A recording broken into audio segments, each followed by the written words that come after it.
Welcome back, dear listener, to another soothing journey through time. It's so nice to have you here, resting and unwinding with a bit of gentle historical storytelling. Before we drift into the past, I'd love to know where in the world you're tuning in from and what time of day it is for you right now. Feel free to leave a comment and say hello. It's always such a pleasure to see the beautiful diversity of this sleepy little community.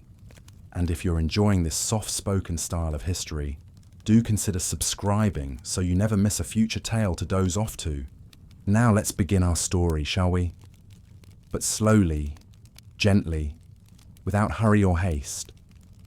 After all, we have nowhere to be but here, in each other's calming company, as I paint a picture of a time long ago and a journey fraught with hope and hardship in equal measure. So settle in, get comfortable, and let your mind wander back with me to the early 19th century and the great American frontier. In the 1840s, the American West exerted a magnetic pull on the imaginations of restless pioneers. The promise of a better life, of wide open spaces and untapped opportunity, shimmered like a mirage on the western horizon, tantalizing and just out of reach. For many, the siren song of this vast, uncharted expanse proved impossible to resist. They dreamed of fertile farmland, of a chance to start fresh and stake their claim on a patch of earth to call their own. And so, in what would become an iconic chapter of American history, intrepid settlers packed their lives into creaking covered wagons and set out to traverse the 2,000 grueling miles that separated the civilized East from the wild and untamed West. This was the Oregon Trail, a rough, rutted wagon route stretching from the banks of the Missouri River to the distant Willamette Valley. It was a path destined to be etched into the American psyche, conjuring images of white-topped wagons snaking across an endless sea of grass, of sun-bonneted women and weather-beaten men, of children running alongside the wagon wheels, of campfire tales under starlit skies. But beneath this romantic veneer lay a darker reality. One of the backbreaking labor, of sickness and sorrow, of dreams dashed and lives lost. The Oregon Trail, for all its allure, would demand an almost unimaginable toll. Imagine, if you will, the scene as a family prepares to embark on this epic odyssey. The air hums with a mix of excitement and trepidation as they take stock of their worldly possessions, agonizing over what to bring and what must be left behind. Each item is carefully considered, for space in the wagon is precious and the way ahead long and uncertain. Sacks of flour, coffee, and sugar are loaded in next to cast-iron skillets and Dutch ovens. Barrels of salted pork and dried fruit are wedged alongside coils of rope, shovels, and spare wagon parts. Crates of heirloom seeds, prized quilts, and family keepsakes are tucked into any remaining crannies, poignant reminders of the life being left behind. Outside, the oxen stamp and low, impatient to be off. The father gives the wagon a final once-over, checking the sturdiness of the wheels and axles, knowing that this humble vehicle will be their lifeline in the wilderness. The mother, fighting back tears, takes a last wistful look around the home she's poured her heart into, now echoing and empty. The children, too young to fully comprehend the enormity of the change ahead, clamber into the wagon box, their eyes wide with wonder at the adventure about to unfold. With a heavy heart and a trembling hand, the father grips the reins. The oxen lean into the traces, the wagon groans and creaks, and slowly, ponderously, the little family rolls out to join the stream of fellow travelers amassing on the trail. They are setting out on the journey of a lifetime, a leap of faith into the great unknown. Little can they imagine the trials and tribulations that await them on the far side of the horizon. As you listen to the sounds of the wagon wheels turning, the jangle of harnesses, and the soft lowing of the oxen, let your mind drift with this hopeful little family as they bid farewell to the safe and the familiar. Their hearts full of dreams, for the new life they pray awaits them in the fabled land of Oregon. In the next part of our story, we'll follow in their wagon ruts, as they make their way to Independence, Missouri, the bustling jumping-off point for the Oregon Trail. There, we'll meet the colorful cast of characters assembling for the grand exodus west and witness the final frenetic preparations before the wagons roll out onto the prairie. But for now, as we pause on the cusp of this great adventure, I invite you to let the soft cadence of my voice carry you into a restful slumber. There's no need to strain to stay awake. This story will be here waiting for you whenever you're ready to drift back into the past once more. So just let go, let your mind unwind, and allow yourself to slip into sweet, restoring sleep. Thank you, as always, for sharing this quiet space with me tonight. Until next time, I wish you the most pleasant of dreams. Leaving behind the relative safety and supplies of Fort Laramie, the pioneers set out across the high plains of Wyoming. The terrain here was rugged and unforgiving, a far cry from the lush river valleys many had called home back east. Sagebrush and prickly pear cactus dotted the landscape, broken up only by the occasional creek bed or lonely rock outcropping. The days took on a relentless rhythm as mile after desolate mile rolled by under the wagon wheels. Each morning, the women rose at dawn to stoke the campfires and prep a meager breakfast. There was no time to lose. They had to make as much distance as possible before the scorching midday sun made travel unbearable. While the oxen plodded ever westward, the pioneers walked alongside, eyes fixed on the horizon, searching for any landmark that might signal progress. Water, or lack thereof, became a constant concern. The creeks and streams they encountered were few and far between. Many were alarmed to find that the Platte River, which had been a lifeline up to this point, had dwindled into stagnant, undrinkable pools. Cholera, the dreaded scourge of the trail, lurked in the fetid water. Just a sip could fell even the hardiest pioneer within hours. Watching loved ones suffer the disease's agonizing symptoms was a terror that kept many awake at night. The livestock suffered greatly during this stretch as well. The oxen grew bony and weak on the scant forage. More than a few teams gave out entirely, leaving their wagons stranded in the wilderness. Watching a trusted animal collapse was a harsh blow.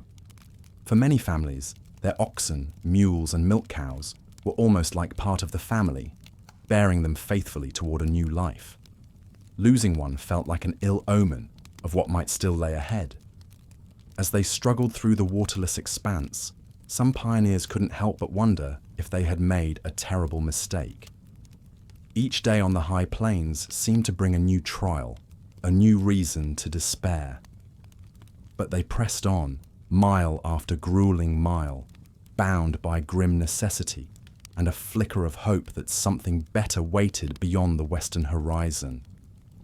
Among those clinging to this desperate hope was James Dougherty, a 37-year-old farmer from Illinois, traveling with his wife Sarah and their 4 young children. Like many on the trail, James and Sarah had been tantalized by reports of Oregon's fertile soil and booming opportunity. But now, 3 months into the trip, James was starting to doubt whether it had all been a lie. Sarah was sick, stricken by a summer complaint that left her doubled over with cramps. Without time to rest or recover, she could only clench her jaw and struggle alongside the wagon mile after mile. Their supplies were dwindling faster than James had planned for, and the empty wilderness seemed to stretch on forever. One evening, while Sarah lay shivering with fever, James took his 2 oldest boys aside. "Listen to me," he said, struggling to keep his voice steady. "I need you to be strong, for your ma and the little ones. Can you do that?" The boys nodded solemnly, eyes wide. "There'll be hard days still ahead," James continued. "But we've got to keep moving, keep pushing for that new life. One day, God willing, we'll make a home out there. A place you can be proud of. It'll all be worth it. You'll see." As the light faded from the sky that night, James could only pray that his words would prove true. the family still had hundreds of hard miles ahead of them, across mountains and deserts and rushing rivers. The Oregon Trail's cruelest tests were still to come. All they could do was press on together, their hearts fixed on the chance for something better that shimmered on the far side of the horizon. The Daugherty's story was remarkable, but not unusual among the thousands of pioneers who braved the Oregon Trail. For many, this desolate stretch through the high plains of Wyoming was the first time the true scope of the undertaking hit home. The unforgiving landscape drove many to their physical and emotional limits. Each day demanded resilience and grit that some weren't sure they possessed. But still the wagons rolled ever westward, carrying these brave souls on a journey that would shape a nation. Through sickness and thirst, hardship and loss, they pressed on, mile after devastating mile, the yellow brick road to their own uncertain futures. The treacherous Snake River crossing was just the latest in a relentless onslaught of trials that had battered the pioneers for months on end. With each passing mile, their numbers had dwindled as families splintered off in sorrow and despair, turning back to bury their loved ones in lonely trailside graves. But for those who remained, a glimmer of hope flickered on the western horizon. The end of their 2,000-mile odyssey was finally within reach. The lush promised land of the Willamette Valley lay just beyond the rugged peaks of the Blue Mountains. As the exhausted wagon trains rolled out of Fort Boise, the mood was one of mounting excitement tinged with impatience. Gaunt faces creased with lines of hardship now turned upward to the clear skies, daring to dream that the worst was behind them. Surely, after the unforgiving desert of the Snake River Plain, the most merciful stretch of the journey was yet to come. Alas, the weary travelers had one last cruel twist of fate to endure. The trail soon steepened as it wound into the heavily forested Blue Mountains, where wagons creaked and groaned over boulders and fallen trees. Thick underbrush snagged at axles, while the hooves of oxen already weakened by snake bites slipped and stumbled on the rocky paths. To make matters worse, a band of natives who resented this intrusion on their ancestral hunting grounds shadowed the convoy from the cover of the woods. At night, their eerie cries pierced the darkness, spooking the livestock and fraying the nerves of women and children huddled in the wagons. Anxious men clutched their rifles and posted wary guard, catching mere snatches of fitful sleep. As the Blue Mountains loomed, tempers flared hotter than the July sun overhead. Bickering broke out as families grappled over whose turn it was to clear the trail or rein in a runaway cow. Patience, worn thin after months of forced togetherness, now snapped completely. Some pioneers simply refused to go on, abandoning their wagons where they stood to make their own way in this foreign land. But even amidst the strife and struggle, tender moments of connection shone through like glints of gold in a prospector's pan. An aged grandfather, face wizened as a pioneer buck, bounced a cooing babe on his knee as he spun tall tales of the wondrous new life that awaited. Young sweethearts stolen precious minutes together, gathering kindling, dreaming of the homestead they would build with their own hands. And so, they pressed on, this motley crew of dreamers united by grit and desperation, their fates now entwined like the dusty ruts left by their wagon wheels. With each mile, their legacy unfurled behind them, destined to become the stuff of fireside legends for generations to come. At long last, after 7 grueling days, the Blue Mountains released their stranglehold as the trail spilled out into the dense forests of the Columbia River Gorge. The cool mists that shrouded the towering fir trees felt like a balm on sun-baked skin, while the roar of the mighty river seemed to shout that journey's end was near. But the Columbia had one last test of gumption to pose. The only way down to the churning waters was a breakneck incline called Laurel Hill, steeper than a mansion staircase. With no other choice, the men laboriously disassembled the wagons, lowering them piece by precarious piece down the nearly vertical slope using ropes and pulleys. Woe to any wheel, crate or trunk that broke free. Like as not, it would never be seen again. From there, the final leg to the Willamette Valley could only be traversed by raft. Under leaden grey skies, the pioneers hastily lashed logs together, working against time and tide to carry themselves and their worldly possessions to safety. Many a cherished heirloom or hoarded supply was lost to the unforgiving current, swept away in the blink of an eye. But all of that was forgotten the moment their rafts went aground on the far shore of the Willamette River.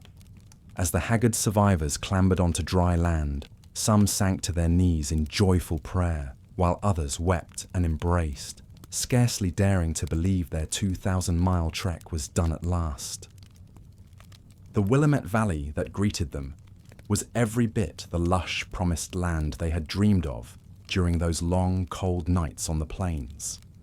Burbling streams wound through rolling hills blanketed with swaying grass and wildflowers. Groves of oak and cottonwood offered sanctuary to deer, elk, and beaver. The rich soil seemed to shout with the promise of bountiful harvests to come.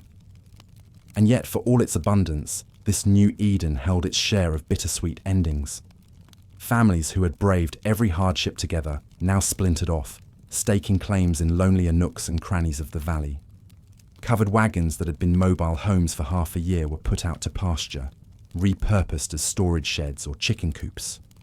Kin and comrades bid tearful goodbyes, uncertain if their paths would ever cross again in this still wild territory. Of course, the pioneers' trials and tribulations were far from over just because they'd reached their destination. Now the real challenges of starting over in an untamed land kicked into high gear, felling trees, ploughing virgin fields, raising cabins, warding off bears and cougar. Years of unrelenting, back-breaking toil still awaited before the first glimmers of civilized life would take hold. Even so, the sheer exultation of arriving in Oregon buoyed weary spirits and put an extra kick in trail-worn steps. As they gazed out over the verdant valley, the pioneers could see the future unfurling before them, ripe with possibilities. Schools, churches, and town squares would soon sprout, where only wilderness now reigned. But above all, Oregon held the promise of a legacy, the chance for people with nothing to their name to put down roots and build something lasting for generations to come. Whether they hailed from fine Boston townhouses or rugged Appalachian cabins, all could now claim a stake in taming this fertile corner of the continent. As the first sod was turned and the first log hewn, one could almost hear the echoes of the trials and triumphs of the Oregon Trail ringing through the ages. The 400,000 souls who braved that 2,000-mile crucible over a quarter century had carved out more than just a route. They had shaped an enduring American spirit of courage and resilience. In wagon ruts carved into the land from Missouri to Oregon, in faded names etched on lonely gravestones, in yellowed letters and leather-bound journals, the epic saga of the Oregon Trail still speaks to us across the generations. It is a testament to the power of hope in the face of adversity, a reminder that even the most impossible seeming of dreams can be made real with enough grit, gumption, and determination. And so we remember the brave pioneers who risked it all to chase a brighter future, in the strength of communities that rose from prairie soil, in the fortitude of those who tamed an untouched land, and above all, in the quiet moments of remembrance for the many who sacrificed so much along the way. Though their days were often full of sorrow, their legacy is one of unshakable faith and love. Love for their families, love for their country, and love for the land that called them ever westward. May we never forget the courage of these humble heroes who built a nation one wagon wheel revolution at a time. The end of the Oregon Trail was only the beginning of a story still being written in the heart of every American dreamer. A story of a promised land where anyone willing to take the leap of faith can stake a claim on a better tomorrow. The epic journey lives on in the eternal hope for a new frontier, just over the western horizon. We left off with an intrepid band of pioneers, the Donner Party, setting off from the soggy banks of the Blue River in desperate hopes of reaching the fabled Willamette Valley before winter's icy talons could ensnare them in the mountains. George Donner, the party's 60-year-old patriarch, was a prosperous Illinois farmer who dreamt of fertile soil and financial security in the West, a vision that had tantalized him into selling his land and sinking his life savings into this audacious gamble. His brother Jacob, a stout and steady wagon maker, was the pragmatic anchor to George's impetuous optimism. Together with their families, they led a group of 87 men, women and children, an unlikely assortment of dreamers and drifters, united by little more than a common yearning for a better life beyond the horizon. As they rolled out from the Blue River camp that muggy July morning, their wagons heavy with provisions and weighed down further still by the leaden uncertainty of the untamed wilderness ahead, George Donner could scarcely imagine the trials that awaited them. The initial days gifted them a deceptively gentle passage, the oxen plodding across well-worn trails that snaked lazily through the plush Nebraska grasslands. Children scampered gaily alongside the caravan, plucking wildflowers and marveling at the exotic creatures of the plains. The majestic herds of buffalo that darkened the horizon, the skittish pronghorn antelopes that bounded away at the wagon's approach, the comical little prairie dogs that popped from their burrows to survey the curious procession. In the evenings, fiddlers and dancers would emerge to enliven the camp with an air of festivity, the melodies drifting across the swaying prairie grass as the sun dipped beneath the vast western sky. But as the days ticked by and the landscape began to change, so too did the mood among the pioneers. The Donner's route veered away from the established Oregon Trail, instead following a newly promoted shortcut called the Hastings Cutoff that promised to shave hundreds of miles off the journey. Leaving behind the tried-and-true trail felt to many like cutting the tether to civilization itself. The terrain soon turned unforgiving, the wagon wheels bogging down in deep sand and scraping across jagged rocks that splintered axles and shattered wheels. Water and forage grew scarce, the withering heat of the high desert sapping the strength of people and animals alike. Tempers flared as the Donners fell behind the main body of pioneers, their laboriously slow progress stoking resentments among those forced to wait for them. In the blistering crucible of the Salt Lake Desert, the Donner Party began to come apart at the seams. Livestock collapsed from thirst and exhaustion. Wagons had to be abandoned. Some families splintered off, desperate to make their own way to California. Through it all, George Donner maintained his dogged optimism, cajoling and reassuring his increasingly fractious flock. By the time they reached the foot of the Sierra Nevada mountains, it was already October. An early blizzard had blanketed the peaks, turning the rocky slopes into a treacherous sheet of ice and snow. The Donners faced a terrible quandary: wait out the winter in the mountains with their few remaining cattle, and hope they could survive for months on meager rations, or press on and pray they could beat the next blizzard to the safety of the Sacramento Valley. Fatefully, the Donners chose to wait, reasoning that surely this first snowfall was a freak occurrence, and that the way would soon clear. They set up camp next to a picturesque alpine lake, hunkering down in ramshackle cabins and rickety lean-tos, little imagining that this scenic but unforgiving spot would soon become synonymous with one of the most harrowing ordeals of the pioneer era. As the October days shortened and the air turned to a pervasive, biting chill, the true severity of their plight became inescapably clear. The cattle, left to forage in the frigid meadow, grew gaunt and feeble. The pines yielded little game. The party's food stores dwindled to a few mouthfuls of boiled ox hide a day. The spectre of starvation crept into the camp, hovering over the emaciated families huddled beneath tattered buffalo robes in their dark, smoky hovels.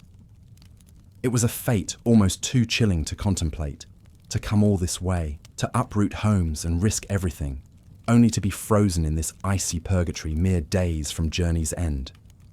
As the blizzards raged and the food supplies emptied, the Donners sunk deeper into despair, their hopes slowly suffocating beneath the smothering snows. George Donner tried to rally his enfeebled companions with all his old charisma, but his words rang hollow, swallowed up by the gnawing void in their bellies and the looming dread of what lay ahead.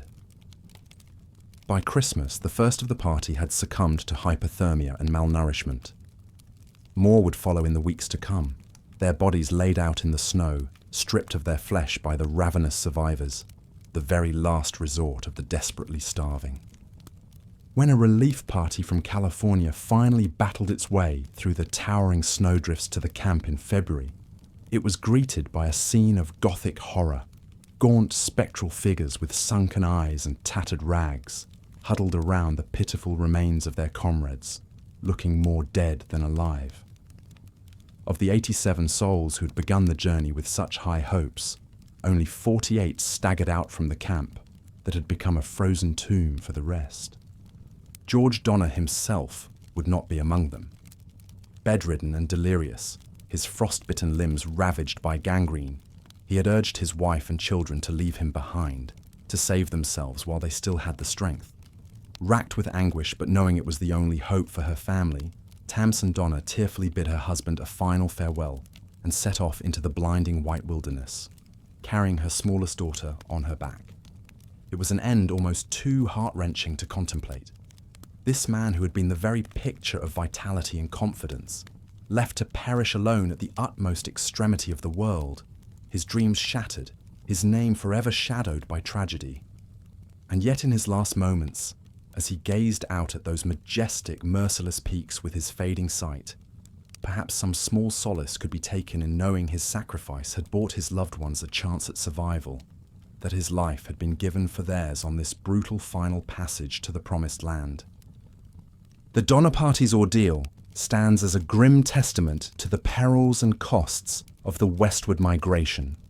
For every triumphant arrival in the fertile valleys of Oregon and California, there were dozens waylaid by disaster, felled by disease, shattered by accidents, broken by the unremitting toil and hardship of the trail.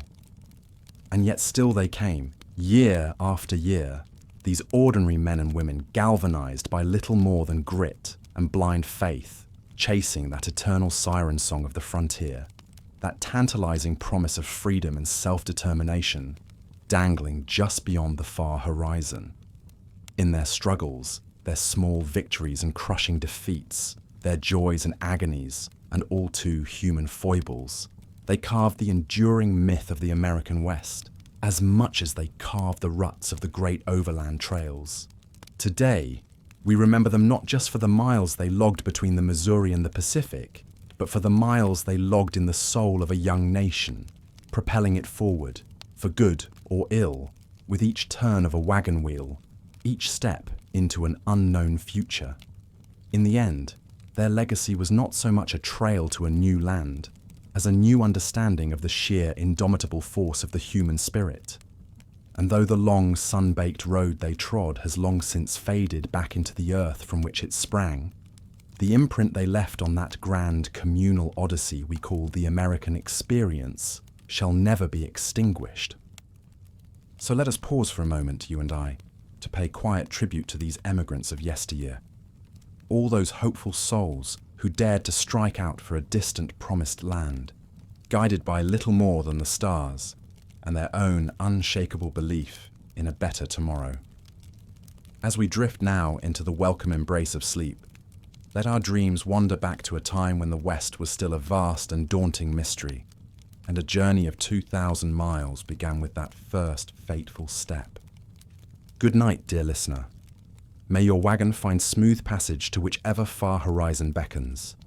However arduous the journey, I have no doubt you will find your way by and by to that fine and fertile valley of your dreams.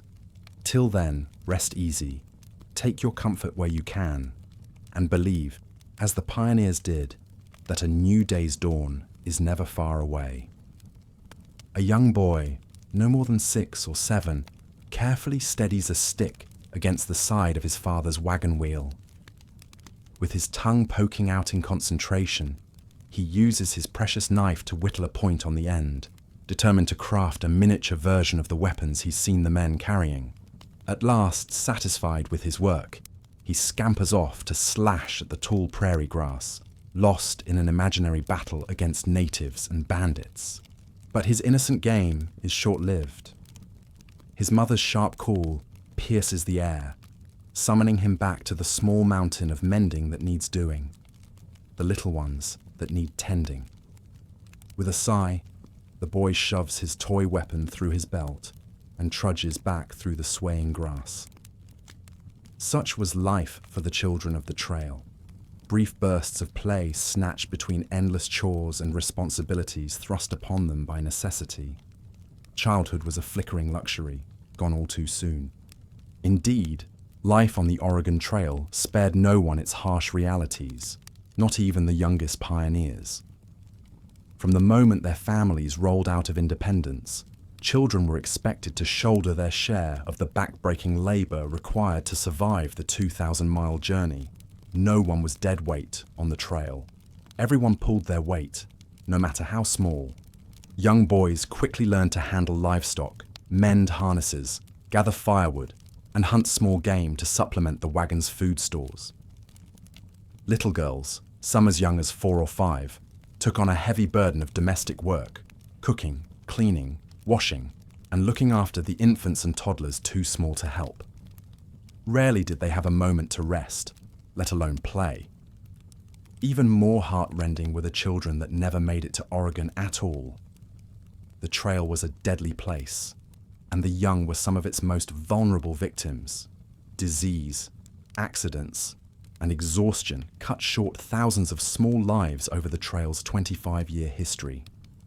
Many bereaved parents had no choice but to bury their little ones in shallow graves alongside the trail and press on, leaving dreams of a future together in the dust behind them. Perhaps saddest of all were the young ones orphaned by the journey, their parents and older siblings claimed by cholera or mishap. These most unfortunate children were often left with other wagon trains or unceremoniously deposited at forts along the way, their fates uncertain. Some were lucky enough to be taken in by other pioneer families, while others were left to fend for themselves or sent to distant orphanages back east. The trail's legacy for these children was a cruel mix of trauma, displacement, and loss. But somehow, through all the hardship and sorrow, many children of the trail endured. They grew up fast and tough, aged beyond their years by the rigors of the journey. By the time they reached Oregon, most were hardly recognizable as the fresh-faced youngsters who had left Missouri behind.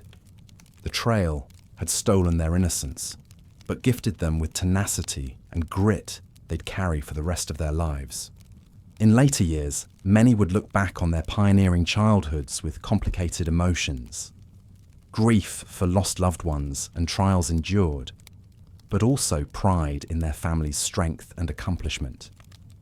They were living legacies of the Oregon Trail, their very existence a testament to the fortitude of the human spirit. And as they watched their own children and grandchildren grow up in the fertile Willamette Valley, perhaps they found solace in knowing that their sacrifices had not been in vain. Such were the hard truths of life, death, and childhood on the Oregon Trail. It was a place that took so much, but also gave birth to a generation tempered by adversity and shaped by perseverance. In the end, the children of the trail embodied the paradox at the heart of the pioneer experience, that sometimes it is only through great loss and struggle that the most meaningful triumphs are won. And as we remember these smallest pioneers, let us honor both their suffering and their strength.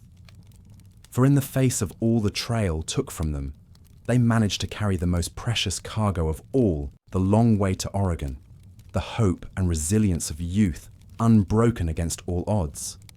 May their stories endure as long as the ruts their wagons carved into the earth, a testament to the dauntless spirit of the young in a land as harsh as it was beautiful.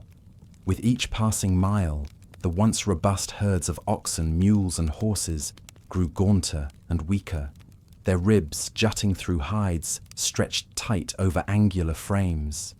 And no wonder, for the dry, dusty, and all too often barren land along the Platte River yielded little nourishment for the beasts, yet demanded more work from them than ever before. The Platte River Road was a cruel twist of geography, a roughly 500-mile-long stretch of the trail that snaked along the eponymous river from western Nebraska all the way to Wyoming.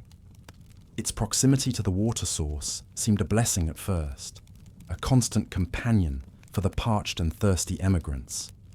But they soon learned the deception of the wide, shallow Platte, so choked with silt and sand that its waters were all but undrinkable, heavy and thick as a bad gravy. And so the pioneers, their throats dry and gritty from the alkali dust that billowed with each step, had no choice but to press on, rationing their precious water stores even as the river taunted them with its useless abundance. They could only watch, stomachs growling, as their livestock attempted to graze the scanty vegetation along the banks, worn down to stubble by the thousands of animals that had passed before. The worst was yet to come. As the wagons rolled ever further west along the Platte, the terrain grew drier, harsher, more unforgiving. The relentless sun beat down on the treeless plain, searing away the last traces of moisture. Soon, even the hardy prairie grasses withered to brittle wisps. With nothing left to eat, the once sturdy beasts began to falter. Their legs buckled beneath them, unable to pull the heavy wagons another step. Many sank to their knees and could not rise again, their huge eyes glazed with pain and exhaustion. The pioneers had no choice but to heave them to the side of the trail and put them out of their misery, the sharp report of a rifle replacing the plodding rhythm of hooves. It was a wrenching decision, but a necessary one. On the Platte River Road, only the strong survived. The loss of each animal was a blow, both emotional and practical. For many families, their livestock were not just beasts of burden, but beloved companions, as much a part of the group as any human. To leave them behind in a lonely grave was a cruel necessity that tore at even the toughest pioneer's heart. But perhaps even more devastating was the knowledge that each fallen ox or horse left the wagon train that much more vulnerable. With fewer animals to pull the heavy loads, the remaining beasts had to strain even harder, wearing out faster. A vicious cycle began. More animals lost, more strain on the survivors, more suffering and loss. It was all the pioneers could do to limp along, watching their power ebb with each passing mile. The wagons themselves began to show the strain, toiling across the parched and rugged land along the Platte. Wheels cracked and splintered under the punishing conditions. Iron rims came loose. Axles snapped like matchsticks. At times, it seemed the dry road might claim more wagons than the rushing rivers that came before. Desperate pioneers cannibalized what they could from the broken-down wagons they passed, littering the trailside like wounded soldiers after a battle. They harvested whatever parts could help them cobble their own rigs together for a few more miles. But there was only so much that ingenuity and grit could do in the face of the unrelenting wasteland. Many wagons simply had to be abandoned, left like desiccated skeletons picked clean by the elements and other passers-by. Through it all, the determined emigrants soldiered on as best they could, leaning into the yokes themselves when the animals could pull no more, pushing and pulling with all their might to keep the wagons rolling. But the Platte River Road stretched on and on, each mile more punishing than the last, sapping their strength and their spirits. To be continued. Part 4. The Great Plains. As the wagon trains rolled westward, the pioneers found themselves traversing the vast, seemingly endless expanse known as the Great Plains. This was a land of extremes, blistering hot in the summer sun, yet bone-chillingly cold come nightfall. The monotony of the landscape was staggering. Mile after mile of flat, barren grasslands stretching out to the horizon in every direction. It's hard for us to imagine today, in an age of air-conditioned cars speeding down smooth superhighways, just how punishing this leg of the journey could be. The wagons crawled along at a sluggish 15 miles on a good day. Every bump and rut in the trail jarring the passengers and cargo within. Men walked alongside, leading the oxen and horses, baked by the relentless sun. Women and children huddled in the shade of the wagons, trying to escape the heat and choking dust. There was a crushing amount of labor required just to keep moving forward. Hunting for game to supplement dwindling food stores, gathering buffalo dung to fuel the cooking fires when wood was scarce, the constant cycle of packing and unpacking the wagon at dawn and dusk, wheels and axles that needed repairing, livestock to be tended, 100 other chores that left little time for rest. It's no wonder many pioneers' diaries from this leg of the trip strike a weary, discouraged tone. And then there were the sudden thunderstorms that would sweep in from nowhere, pummeling the wagon train with sheets of rain and hail. The only choice was to hunker down and wait it out, huddled together in the meager shelter of the wagons, hoping it would pass quickly. More than one canvas wagon top was torn to tatters by the gale force winds. The plains presented other hazards too, rattlesnakes lurking in the tall grass, waiting to strike the unwary, swarms of mosquitoes that descended at dusk to torment the pioneers and drive the livestock to distraction. And of course, injuries and accidents were a daily risk with so much heavy labor to be done. A broken bone or serious cut could spell disaster, with the nearest doctor often weeks of hard travel away. Amid the hardships of trail life on the Great Plains, the women shouldered an especially heavy burden.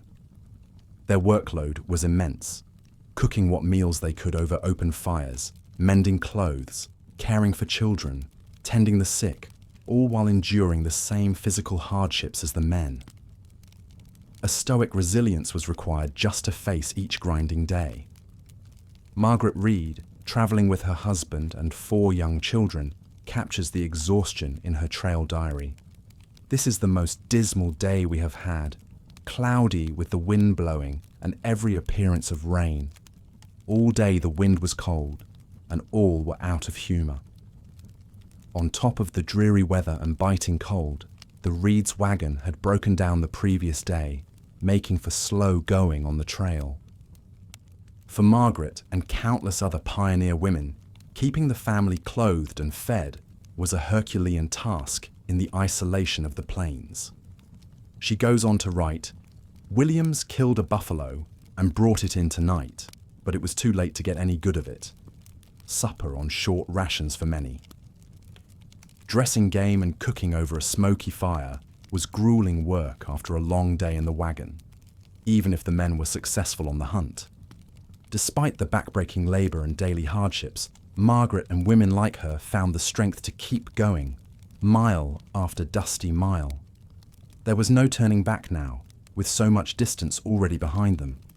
All they could do was press onward, eyes fixed on the horizon, holding tight to their dreams of the verdant lands that awaited at journey's end. But crossing the Great Plains was only the beginning. Even greater trials lay ahead as the wagon trains approached the foothills of the Rocky Mountains.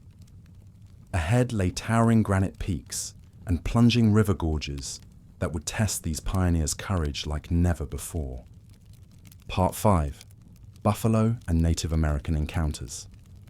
As the wagon trains pressed on across the Great Plains, 2 very different encounters would leave indelible impressions on the pioneers. Sightings of the awe-inspiring buffalo herds and tense, wary interactions with Native American tribes. For many emigrants from the East, the first sight of the vast buffalo herds that roamed the plains was almost beyond belief. Massive herds numbering in the hundreds of thousands would stretch across the horizon, grazing as far as the eye could see. Imagine the astonishment of seeing these majestic, shaggy beasts up close for the first time, after only having heard tales of them. One emigrant, Sally Hester, marveled in her diary, "I never could have imagined such a sight. The whole country was black with them as far as I could reach. It was so wonderful that I could scarcely believe my eyes." The amazement soon gave way to an almost reckless frenzy of hunting among the pioneers. Fresh meat was so coveted after weeks of dry rations that wagon trains would grind to a complete halt at the sight of a herd, the men snatching up their rifles and chasing after the stampeding buffalo with wild abandon. In their zeal to take down as many animals as possible, hunting parties would dangerously stray for miles away from the safety of the wagon camps. This insatiable appetite for buffalo meat and hides had a devastating impact on the herds. An estimated 25 million bison roamed the Great Plains in the early 1800s. By the end of the century, unchecked hunting by pioneers, settlers, and professional hunters had driven them to the brink of extinction, with only a few hundred left. It was an ecological catastrophe that forever altered the landscape and native way of life on the plains. Speaking of the Native Americans who called the Great Plains and surrounding regions home, the first encounters between pioneers and tribes like the Pawnee, Cheyenne, and Sioux were often fraught with tension and misunderstanding. Emigrants, with their herds of livestock and heavy wagons, tromped straight through tribal hunting grounds and delicately balanced ecosystems.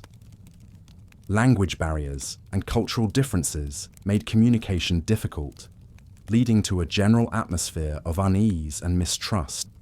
While some encounters were peaceful, with goods being traded back and forth, others escalated into armed standoffs or skirmishes.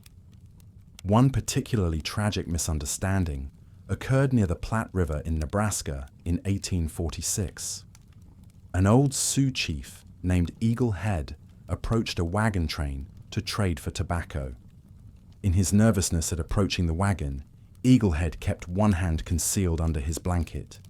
The suspicious pioneers shouted at him to show his hand, which he didn't understand.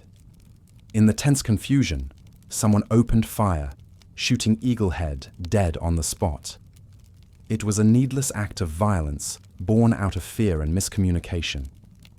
While Eagle Head's death didn't result in immediate retaliation, it sowed seeds of resentment between the Sioux and the emigrants that would only deepen in the years to come. As the wagon trains rolled on, leaving scattered buffalo carcasses and bewildered tribes in their wake, many pioneers paused to reflect uneasily on the impact their journey was having on this once pristine wilderness and its native inhabitants. The irony couldn't have been lost on some, that in their quest for land and a better way of life, they were uprooting others from the lands they'd called home for generations. These sobering thoughts added to the general air of melancholy as the long wagon trains approached the foothills of the Rocky Mountains in the distance. The optimism of the early trail days had faded, replaced by a grim determination to see the journey through, no matter the hardships that lay ahead. The mountains loomed like an imposing granite wall on the horizon, one that would take every ounce of strength and perseverance to conquer in the weeks ahead. As the pioneers reached the Blue Mountains, the final stretch of their arduous journey, a palpable sense of excitement and impatience began to mount. The end was so tantalizingly near, they could practically taste it. For months, they had dreamed of this promised land called Oregon, with its fertile soil and temperate climate, a place where they could finally put down roots and start anew, leaving behind the hardships of the trail like a bad dream. But the Blue Mountains would not let them pass so easily. The steep, rugged terrain posed yet another formidable challenge for the weary wagon trains. The narrow, winding paths carved precariously into the mountainsides, with sheer drops on one side and unyielding rock faces on the other. A single misstep could spell disaster for both wagon and pioneer alike. The exhausted oxen strained with every ounce of their depleted strength to pull the heavy wagons up the relentless inclines. The emigrants had to pause frequently to let the animals rest and to shore up the tattered, precarious wheels and axles of their wagons. Every setback, every delay, was met with groans of frustration. They were so close to their goal, they could nearly grasp it, yet the mountains seemed determined to thwart them at every turn. But they had not come this far to let a few hills stand in their way. With gritted teeth and sweat-drenched brows, the pioneers pressed onward and upward. Inch by painstaking inch, they scaled the daunting peaks of the Blue Mountains. The air grew thinner and colder as they climbed, chapping their faces and numbing their limbs. But still, they persevered, spurred on by the tantalizing promise of the lush green valley that awaited them on the other side. As they crested the final summit and looked out over the majestic vista below, an electric thrill raced through the wagon train. The mighty Columbia River Gorge stretched out before them, a sight more beautiful than their trail-weary eyes could have ever imagined. Craggy cliff faces soaring heavenward, wreathed in wisps of fog. Cascading waterfalls plunging down to the churning rapids far below. Lush forest slopes of fir and spruce, so green they almost hurt to look at. It was a view that made every mile of hardship worth it. Suddenly, the trials of the trail began to fall away, replaced by an almost euphoric elation. Whoops of joy and laughter rang out among the pioneers, their spirits buoyed by the knowledge that their new home lay just beyond this breathtaking gorge. Wives embraced their husbands, children danced with glee. Tears of relief and gratitude flowed freely down sun-weathered cheeks. But as awe-inspiring as this landscape was, it held its own brand of danger. To reach the valley floor and their final destination, the wagon trains would have to traverse the treacherous Columbia River itself. And this was no placid, easygoing waterway. The Columbia raged and frothed with dizzying speed, its surface broken by jagged outcroppings of rock that lurked just beneath the swirling eddies. For the scores of wagons, this last trial would be a deadly game of chance. With few options available, most of the men set about hastily felling logs and lashing them together into makeshift rafts. It was a risky and time-consuming endeavour, but it was the only way to ferry their wagons and supplies safely across the turbulent water. Some of the bolder young men, flush with the eagerness of journey's end and yearning to make a name for themselves, took a more daring approach. Unwilling to wait for the cumbersome rafts, they built lightweight boats from animal hide stretched over wooden frames. These cockle shells, barely more than glorified canoes, were never intended for whitewater rapids. But the impetuous young pioneers would not be dissuaded.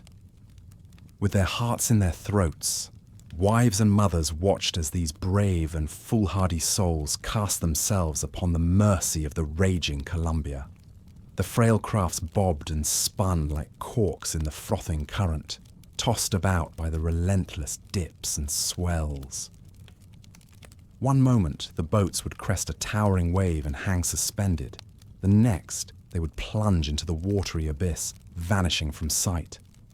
It was all the men could do to keep their vessels upright and pointed downstream, paddling with every ounce of strength and skill they possessed. Miraculously, most of these daredevil voyagers managed to reach the far shore intact, if not a little worse for wear. Dragging themselves onto the rocky banks, they let out triumphant whoops and hollers, exulting in their own audacity and nerve. They were the first to set foot in the Willamette Valley, and they would have quite the tale to tell around future campfires. For the rest of the pioneers, the crossing was a slower, but no less harrowing affair. Clinging to the logs of their makeshift rafts, they gazed down wide-eyed at the surging maelstrom, mere inches below their feet. The river roared in their ears, drowning out all other sound. Spray from the frothing rapids lashed their faces and drenched their clothes. A single slip, one wrong move, could plunge them into the unforgiving torrent, never to be seen again. But by grace or sheer grit, wagon after wagon made it safely across the Columbia's watery gauntlet.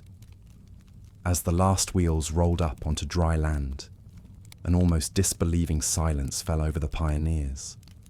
They had done it. They had actually done it. Over 2,000 miles of unforgiving wilderness, every imaginable hardship and privation, and now here they stood, on the threshold of their new lives. The valley of their dreams lay before them, achingly close now, lush and green and full of promise. As the wagon train rolled down from the bluffs and into the welcoming embrace of the Willamette Valley, the sheer magnitude of their accomplishment began to sink in. The Oregon Trail, that great artery of American migration, had delivered them to this Eden of the West, a place where their dreams of a better life could finally take root and flourish. But even in this moment of elation, a bittersweet undercurrent tempered the pioneers' joy. Reaching Oregon had exacted a heavy toll, one counted in shallow graves and shattered hopes strewn across the vast expanse of the trail. In the faces of the emigrants you could see the spectres of all those they had loved and lost along the way, all the broken wheels and lame oxen, every hungry night and every gut-wrenching fear. The Oregon Trail had indelibly shaped these men and women, tempering them in the forges of adversity and heartache. Now, as they stood on the cusp of their new lives, the pioneers couldn't help but marvel at the vagaries of fate that had brought them to this lush, promised land. What strange and potent alchemy had transformed those first wistful whisperings of Oregon, heard in cramped cabins back east, into the living, breathing reality that now stretched out before them? How thin, they wondered, was the line between triumph and tragedy on a journey of this magnitude?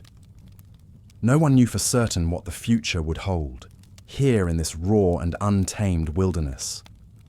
The spectre of hardship still loomed. Building new homes and communities from scratch would be no easy feat. There were forests to fell, fields to plough, food to coax from the rich but unfamiliar soil. And beyond the borders of the valley, an entire continent of possibilities and perils beckoned, from sea to shining sea.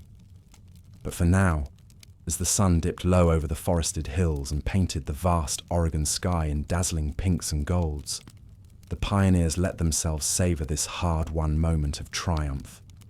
They gazed out over their valley, the promised land they had sacrificed so much to reach, and felt the first tentative stirrings of belonging.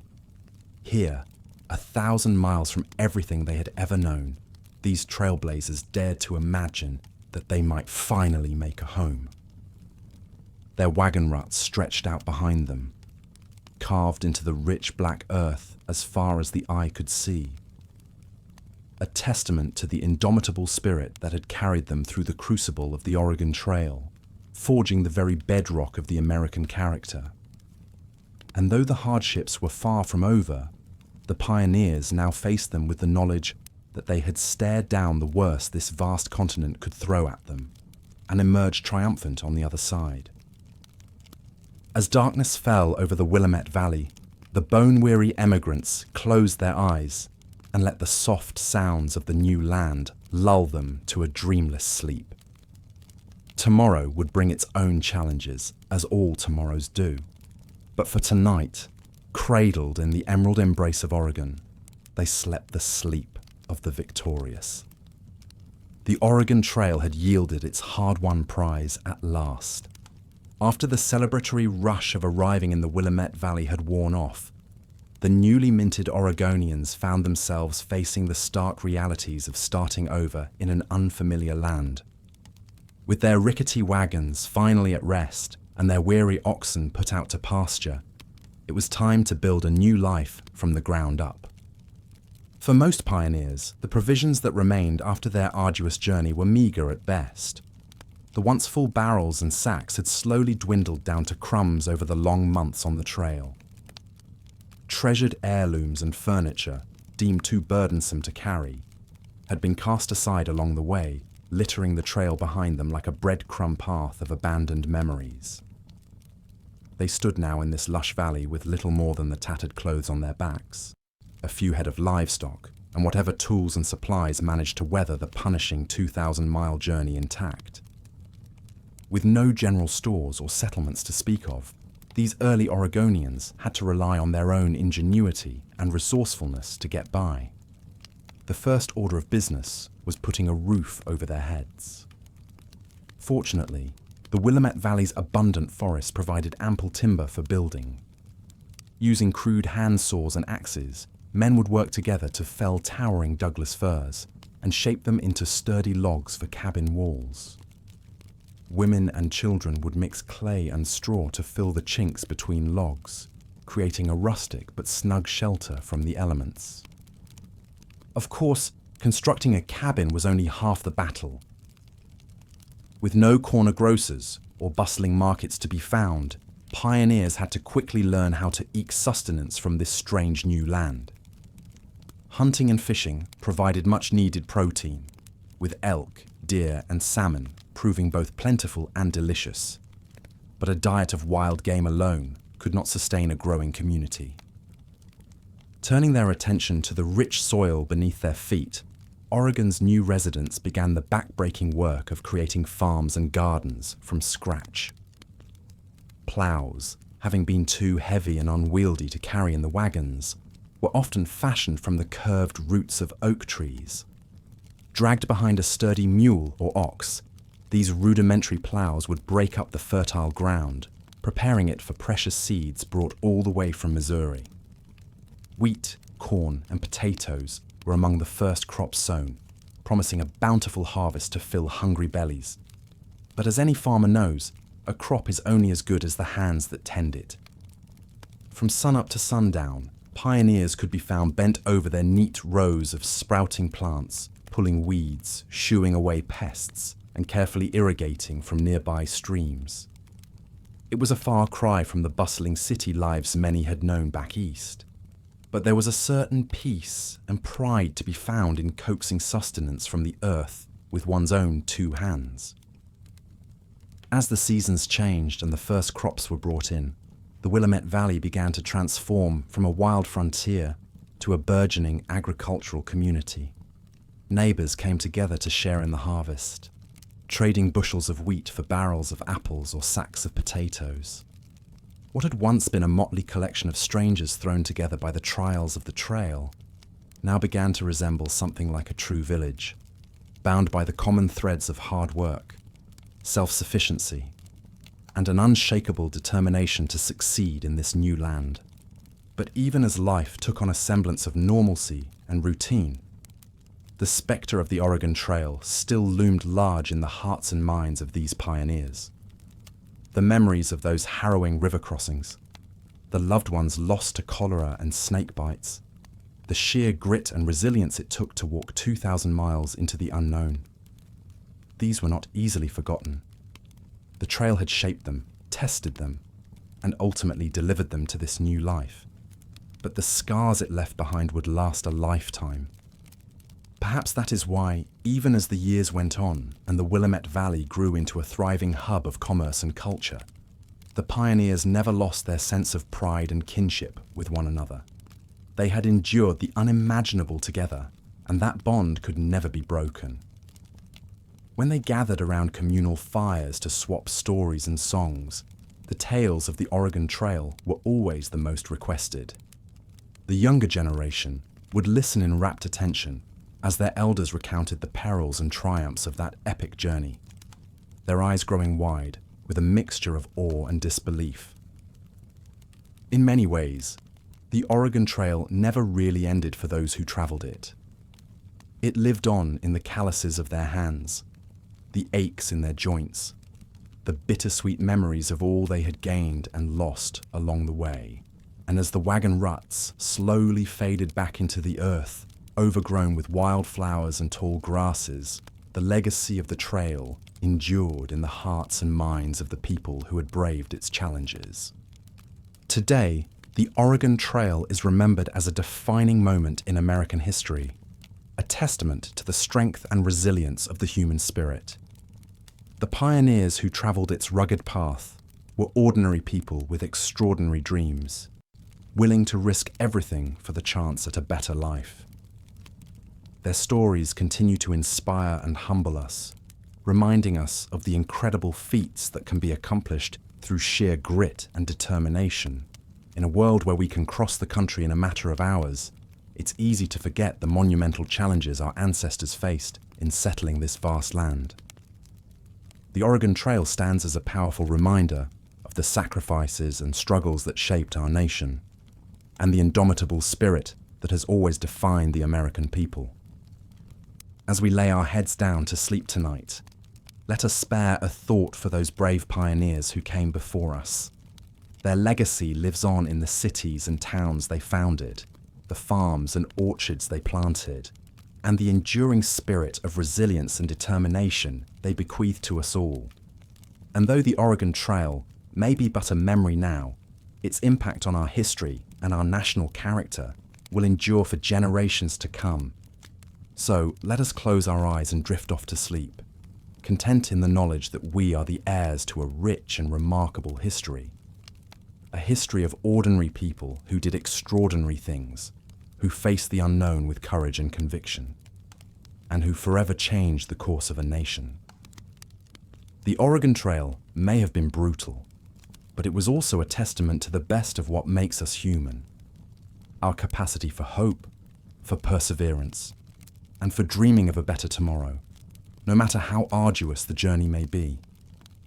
Imagine yourself pacing back and forth on the muddy banks of the Snake River, heart racing as the icy water roars past, a seemingly impassable barrier after months of grueling travel across the continent. It's late summer in 1847, and your wagon train has trekked over 1,500 miles through sun-scorched prairies, treacherous mountain passes, and desolate deserts to reach this point. But now, staring down at the swirling rapids, the Oregon Trail's greatest test looms large. Crossing the Snake was the most perilous river passage on the entire Oregon Trail, claiming countless lives over the years. Even for the staunchest pioneers, it demanded respect, careful planning, and precise execution. On your journey thus far, you've already witnessed the trail's deadly toll: shallow roadside graves, abandoned possessions, shattered wagon wheels embedded in the dirt. Each one a reminder of how precarious life is out here on the frontier's edge. As you size up the Snake's fast-moving current, your mind races with the grim stories passed between wagon trains. The Evans family, who lost their wagon and youngest daughter when the river pulled them under just last week. The Robinsons, forced to leave behind a wagon of precious heirlooms when a raft capsized mid-channel. Each tale seems more chilling than the last. But you have no choice. The lush promise of the Willamette Valley lies just beyond this final hurdle. You must get your family across to complete this harrowing odyssey you began months ago with so much hope in your hearts. It's a risk, yes, but a necessary one. And really, what part of the Oregon Trail journey hasn't been a perilous, high-stakes gamble? So you gather your wits, your courage, and hold your loved ones close. Together with your fellow pioneers, it's time to build the rafts that will either ferry you to your new life in Oregon, or, heaven forbid, doom you to a watery end in the unforgiving Snake. With a deep breath, you wade into the shallows to begin the fateful crossing. The process of fording the Snake was a complex feat of frontier engineering and raw determination. First, the wagon train's strongest men would volunteer to swim to the other side of the river, battling the current with ropes clenched between their teeth. These became the lifelines that would guide the rafts across. Once secured, the ropes were strung across the channel, connecting the banks. Then the real work began. One by one, wagons were dismantled, their frames and wheels lashed to sturdy logs felled from the riverbank. Atop these primitive rafts, the pioneers would carefully load their most precious cargo: tools, food stores, and of course, their wide-eyed children, who couldn't help but stare in frightened awe at the frothing water below. With white knuckles and a whispered prayer, the patriarch of each family would then grasp the guiding rope, pushing off from solid ground into the Snake's unrelenting flow. Hand over hand, they'd pull themselves across the channel, while those on shore watched in suspense, ready to spring into action if the raft showed any sign of capsizing. It was a slow, nerve-wracking process, one that could take an entire day and night to ferry the full party to the other side. Imagine the relief as your raft finally scrapes against the far shore, as your trembling legs take their first steps on dry land. Tears and embraces mingle with the cries of livestock as the crossing's toll settles in the deepening twilight. You've made it, battered but unbroken. However, the trail has one final test of spirit in store. In the grim light of dawn, a distressing scene takes shape. Several wagons lay half submerged in the shallows, their once pristine white canvases now a sodden grey. Pots, pans, and a child's ragdoll bob in the eddies. Most heart-wrenching of all are the unmistakable lumps of motionless oxen and pioneers, forever claimed by the unforgiving current. For long minutes, the snaking line of wagons is utterly silent, save for the eerie creak of wet wood and leather. It's as if even the wind itself is giving a moment of reverence for the lives lost in the night. You bow your head, a shaky breath escaping as you contemplate the narrowness of your own survival. But as the sun crests the horizon, a murmur begins to ripple through the wagon train.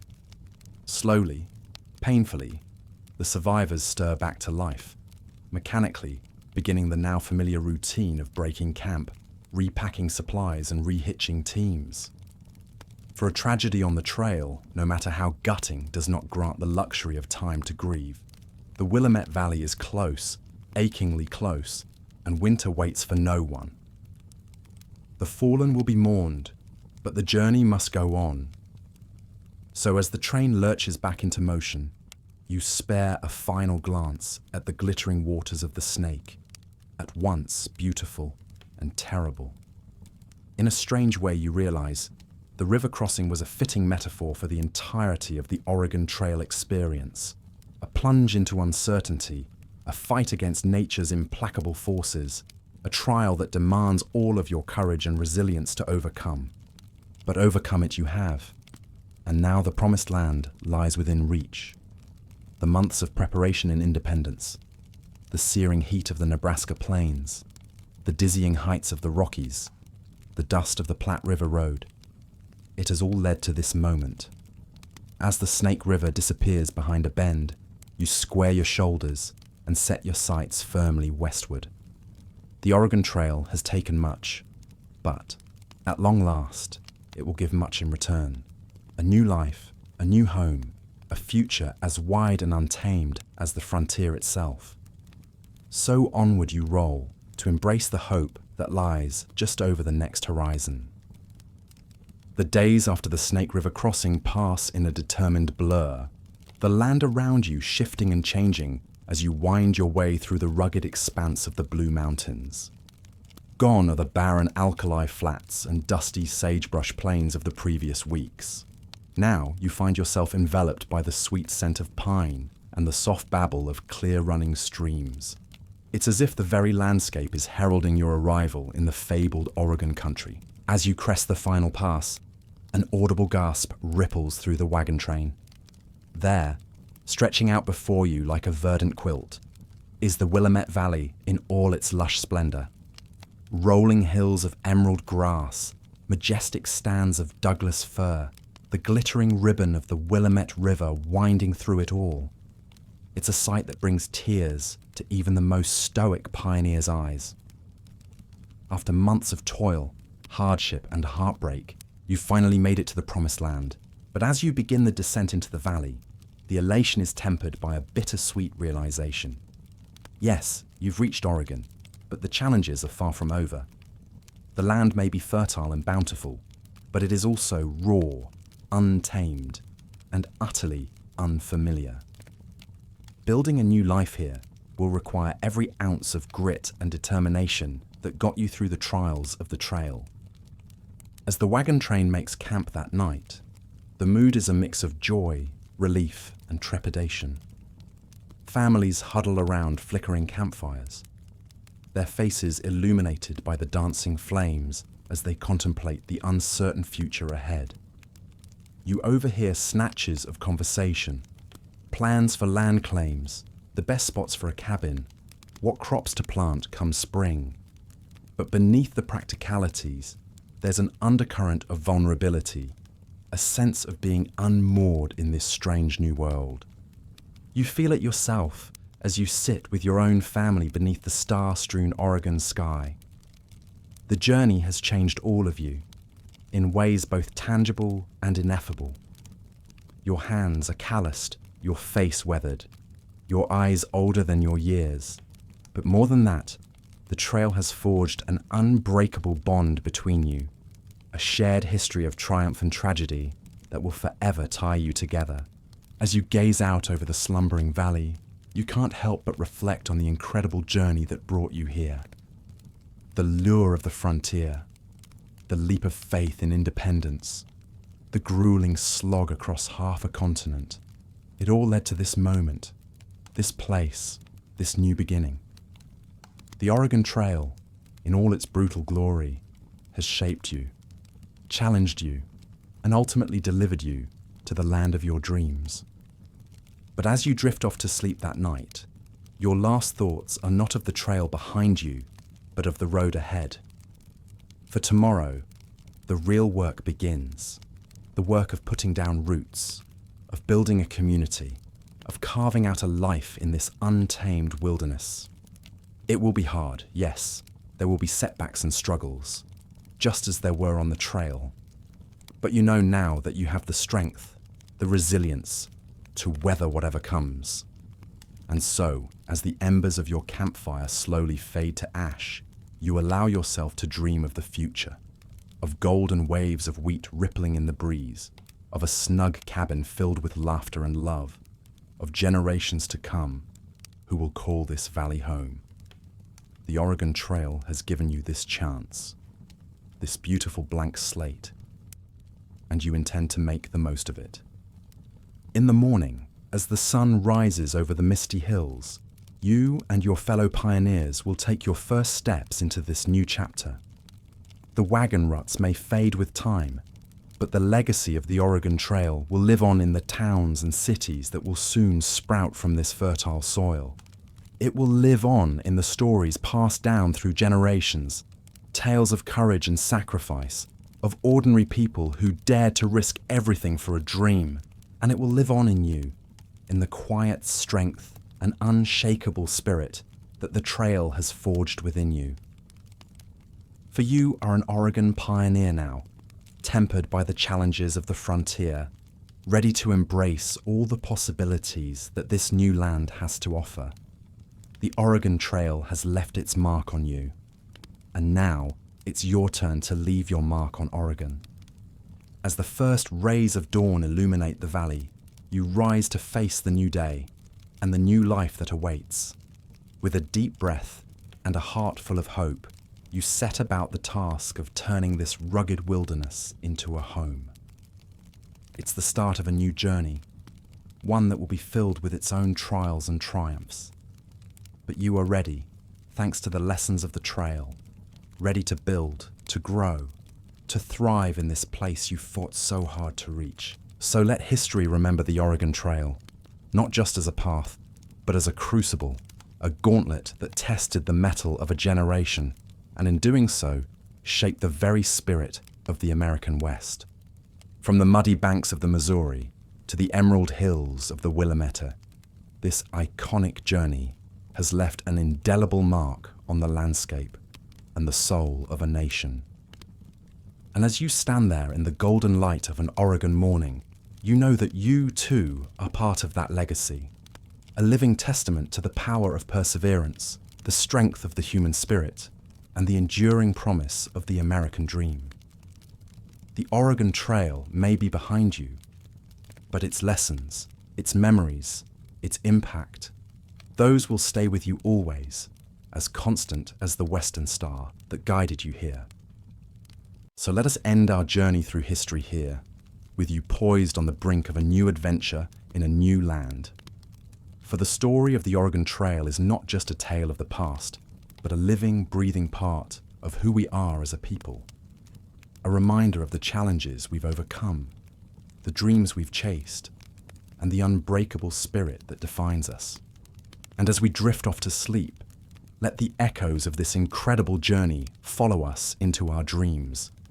The creak of the wagons, the thunder of hoofbeats, the laughter and tears of those brave pioneers. For in the end, the Oregon Trail is more than just a chapter in America's history. It's a part of our shared story, a testament to the enduring power of hope, courage, and the indomitable human spirit. So let us rest now, with the memory of the trail winding through our minds like a ribbon of dreams. And in the morning, let us wake with a renewed appreciation for the challenges and triumphs of those who came before us, the pioneers who dared to forge a new path, and in doing so, helped shape the very fabric of this nation. The Oregon Trail may be a thing of the past, but its legacy lives on in the heart and soul of America, a reminder of who we are, where we've been, and all the possibilities that lie ahead. And so, as we close our eyes and drift off to sleep, let us carry that legacy with us always, a source of strength, inspiration, and hope for the journey ahead. We pick up our story at the great midpoint fortress of the Oregon Trail, Fort Laramie. After months of arduous travel across the barren plains and steep mountains, this bustling oasis on the banks of the Laramie River was a sight for weary eyes. Imagine the relief of the pioneers as they glimpsed the American flag fluttering above the wooden palisades, the sound of the blacksmith's hammer ringing out, repairing wagon wheels and shoeing oxen, the tantalizing smells of fresh bread and hot coffee wafting from the kitchens. For a brief moment, the comforts of civilization were restored. Fort Laramie was a place to rest, regroup, and resupply. But it was also a place of difficult decisions. With the worst of the journey still ahead, some pioneers had to reckon with whether they still had the stamina, the resources, and the will to press onward to Oregon. Tensions often ran high within the close confines of the fort. Soldiers and pioneers, mountain men and missionaries, all thrown together in an uneasy mix. Frayed nerves snapped. Fistfights broke out over card games. There's a story of one young man, a troublemaker, who finally pushed things too far. He thought the trail had made him tough, thought he could throw his weight around, but he picked the wrong fight, got on the wrong side of the wrong people. One morning, he was unceremoniously escorted out of the gates by a grim-faced posse, run out of Fort Laramie with a clear message not to show his face around there again. He slunk away down the trail, alone, his bravado shattered. For most, though, Fort Laramie was a place to take strength for the trials to come, to rest weary feet, fill bellies with something other than trail rations, to laugh and swap stories with other emigrants around the campfires, faces glowing in the flickering light. There's something about shared adversity that forges quick bonds. Together, these strangers turned comrades prepared to embark on the second half of their epic journey. They knew the toughest mountains, the driest stretches, still lay ahead.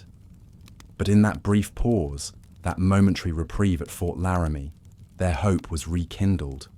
With repairs made, supplies restocked, and spirits bolstered, they hitched up their oxen and rolled out of the fort, eyes fixed on the western horizon. The Willamette Valley was still hundreds of difficult miles away, but it shimmered like a mirage, lush and fertile in their mind's eye. Little did they know, the worst was still to come. Beyond Fort Laramie, a cruel spectre was waiting to descend on these wagon trains, more deadly than any other danger they had faced: disease. Unbeknownst to the emigrants, the very water they depended on would soon become a brutal killer. Contaminated water from streams and rivers was a constant hazard on the trail. It harbored bacteria and parasites that wreaked havoc on pioneer immune systems. The most dreaded of these illnesses was cholera, known to strike suddenly and lethally. The first sign was usually an intense thirst, followed by agonizing cramps, vomiting, and diarrhea. Within hours, the afflicted would become severely dehydrated, their sunken eyes ringed with dark circles, their skin a telltale bluish tint. The terrible irony was that the more they tried to slake their raging thirst, the worse it got, their bodies flushing out vital fluids. Once cholera struck a wagon party, it could decimate their numbers with terrifying speed. There was no cure, no real treatment except to try to keep the patient hydrated, an almost impossible task. We can scarcely imagine the horror of watching a loved one succumb to this awful fate in a matter of hours, of having to bundle their wasted body in a blanket for a hasty burial in a shallow roadside grave, of wondering if you might be next. Some wagon parties lost over half their number to cholera. There were times the trail was lined with fresh burial mounds as far as the eye could see, like a grim procession marching alongside the ruts carved by wagon wheels. So many dreams cut short, so many families torn asunder. For those left behind, there was no time to properly grieve, no way to memorialize their loved ones, except perhaps to scratch a name and a date on a rough wooden marker. The stark law of the trail was to keep moving at all costs. Imagine the heavy, haunted silence that hung over a wagon party in the wake of a cholera outbreak. The empty spaces where vibrant souls had laughed, argued, toiled, and dreamed. Parents struggling to comfort heartbroken children, even as they grappled with their own unfathomable loss. It took a toll that went beyond the physical. For some, the light simply went out of their eyes, their spirits broken by this cruel twist of fate. Others clung fiercely to their faith, determined to trust in God's plan, even as they buried their dead in the unforgiving soil. As the shattered remnants of wagon parties rolled on, each one diminished by disease, the unspoken question hung heavy in the air. Why? Why us? Why now? Why this terrible suffering? There were no answers on the trail, only the brute necessity of pushing onwards. With every mile, the survivors became bound ever closer by the depth of their shared tragedy. These terrible trials seared unbreakable bonds between the pioneers. Gradually, mercifully, the worst of the cholera outbreaks passed, but the fear of it lingered, an unseen passenger in every wagon. The sight of a rough wooden cross driven into the dry earth was a constant reminder of how quickly, how randomly, the reaper might strike. As the depleted wagon trains rolled on across the dusty plains, each sunrise brought a renewed sense of resolve, to cherish their loved ones, to savor each simple moment of beauty and rest, to remember the precious lives lost, to carry on in their memory. But the Oregon Trail was not done with them yet. Ahead lay the single most daunting obstacle of the entire journey: the Snake River crossing. This deceptively placid-looking waterway would prove the final trial for many an exhausted pioneer. The Snake River was too deep to ford, with a deceptively strong current. Wagon parties had to disassemble their wagons and float them piecemeal across on rickety rafts, roped together from logs. Oxen and horses had to be coaxed into the water to swim across, braving the chill and the current. It was a painstaking, nerve-wracking process. One slip, one miscalculation, could spell disaster. Rafts overturned, spilling precious supplies into the murky depths. Cattle drowned, their exhausted bodies giving out mid-crossing. Many pioneers, too, weighed down by sodden clothing, got dragged under by the surging current. The snake claimed many lives, many dreams. Imagine the eerie stillness in a wagon camp the night after a disastrous river crossing. Shell-shocked survivors trying to regroup, to take stock of all they had lost in a few fateful minutes. The gaping absence of a father's booming laugh, the ghostly rustle of a lost sister's skirts. Orphaned children huddled together in the dark. In the aftermath, they had no choice but to press on with whatever they had left, to cling to each other and to their last shreds of hope as their wagons creaked and groaned over the final mountain ranges. The shattered wagon trains that limped into the lush Willamette Valley were shadows of their former selves. Gaunt, weary faces stared out from tattered wagon coverings. Children wore pinched old expressions. The jaunty air of adventure long since replaced by the 1,000-yard stare of those who have endured the unendurable. And yet, as the towering firs and rumbling waterfalls of Oregon came into view, something shifted. Tears flowed, ragged cheers rang out. Knees buckled and dropped to the mossy ground in prayer. They had made it. They had survived the hell of the Oregon Trail. The promised land was no longer a mirage, but solid, loamy earth beneath their feet. Of the thousands who had set out, full of hope and vigor, only a hardened fraction made it through. Tough as nails, lashed together by tragedy, forged in the crucible of the trail. These survivors would always carry the scars, the empty chairs at the table, the phantom pains of old injuries, the nightmares of drowning cattle, of shallow graves. But they would also carry an unshakable faith in themselves, in what they could overcome together. The pioneers who poured into Oregon in the early 1850s were a different breed from the fresh-faced greenhorns who had rolled out of Missouri. They knew how to face down fear, how to keep going when all seemed lost, and most of all, they knew the true worth of a helping hand, a kind word, a shared crust of bread when the chips were down. These hard-won lessons would shape the very bedrock of the Oregon Territory as it grew into a state. That grit, that resilience, that sense of community forged through hardship. These were the true legacies of the Oregon Trail. So, as you drift off tonight, spare a thought for the dreamers who risked it all on the trail, who faced the worst the wilderness could throw at them and came out the other side, unbowed, if not unbroken. Their story is the story of America itself, a dream pursued through fearsome adversity, whose price was paid in blood, sweat, and tears. Good night, dear listener. May your dreams be sweeter than those of the brave pioneers whose wheels carved this country's destiny. And may you never take for granted the simple blessings they fought so hard to win. Reaching Fort Laramie in the height of summer was both a relief and a rude awakening for the weary pioneers. For many, this bustling outpost in the foothills of the Rockies marked the rough halfway point on their arduous westward journey. It was a chance to rest trail-worn bodies, repair battered wagons, and replenish dwindling supplies. But it was also a harsh reminder of just how far they still had to go. As the wagon trains rolled in, Fort Laramie transformed into a chaotic tent city practically overnight.